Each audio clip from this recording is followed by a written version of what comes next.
Bueno, para empezar es una oportunidad para viajar todo el equipo junto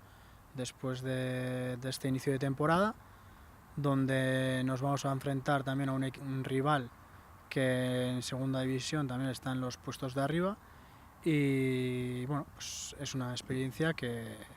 a las jugadoras les agrada y puede ser una experiencia positiva. Todo lo que sea pues reunirnos en un encuentro de fútbol femenino y poder apoyar a una causa, pues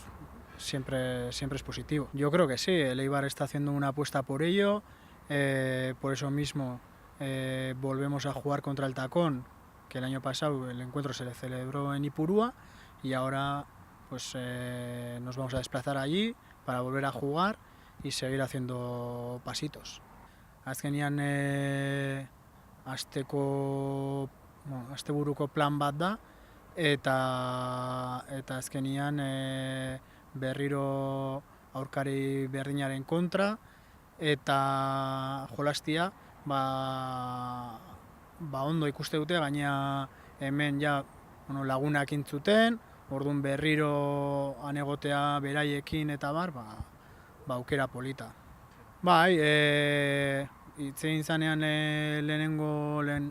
aldian, ja geroztik galdera pilo bat, noiz joango gean, azkenean gustoko daukaten gauza bat dela ikusten dut.